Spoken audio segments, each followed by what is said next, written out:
Merry Christmas. दुनिया का सबसे बड़ा फेस्टिवल,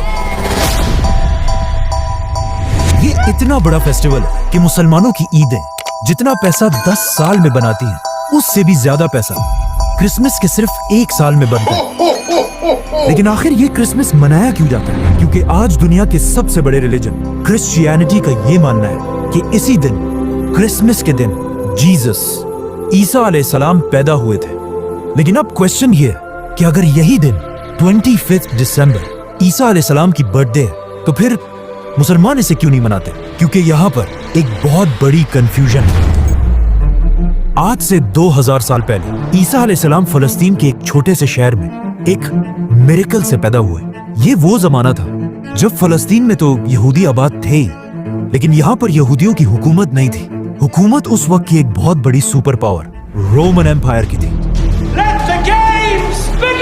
जब रोमन एम्पायर अपनी ताकत की पीक पर थी और यहाँ के बादशाह का नाम था सीजर ऑगस्टस, जो रोमन एम्पायर का सबसे ताकतवर बादशाह था। और इसके नाम को, ऑगस्टस को, आज हम सब बहुत अच्छी तरह जानते हैं, क्योंकि इसी ऑगस्टस के नाम पर साल के एक महीने का नाम भी रखा गया। जैसे ही ऑगस्टस अपनी ताकत की पीक पर पहुंचा, उसने वही गलती की जो हमेशा हर बादशाह इस पोजीशन पर पहुंचकर करता है।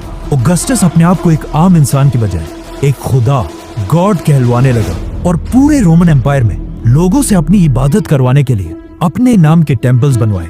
अगर हिस्ट्री को देखा जाए, जब भी कोई शख्स इस लेवल की ताकत तक पहुंचता है, तो अल्लाह उसके गुरूर को तोड़ने के लिए बिल्कुल मूसा अलैहिस्सलाम की तरह एक माइटी प्रॉफिट भेजता है। तो इसी सीजर ऑगस्टस के दौर में ईसा अलैहिस्सलाम पैदा हुआ। ईसा अलैहिस्सलाम भी यहीं पर रोमन एम्पायर के अंडर फलस्तीन में यहूदियों के साथ बड़े हुए।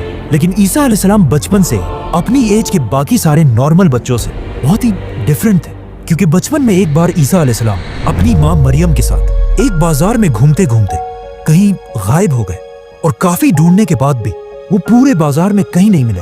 तो आखिर उनकी माँ उन्हें ढूंढते ढूंढते यहूदियों के एक टेम्पल की तरफ गए, जहां पर उन्होंने देखा कि यंग ईसा अलैहिस्सलाम उस वक्त के बड़े यहूदी उलमा के साथ डिबेट कर रहे थे। और उनके क्वेश्चंस को सुनकर यहूदी स्कॉलर्स के चेहरे बिल्कुल गुस्से से भरे हुए थे, क्योंकि उनके सामने ऐसे क्वेश्चंस करने की अब तक किसी में जुर्रत नहीं थी। इसी तरह ईसा अलैहिस्सलाम फलस्तीन में बड़े होते गए और आगे जाकर उन्हें अल्लाह की तरफ से एक बहुत ही यूनिक पावर मिली, जिसमें वो किसी भी बीमार शख्स को सिर्फ एक उंगली के टच से बिल्कुल ठीक कर देते थे। और अपनी इस पावर को यूज करके ईसा अलैहिस्सलाम गरीब लोगों की मदद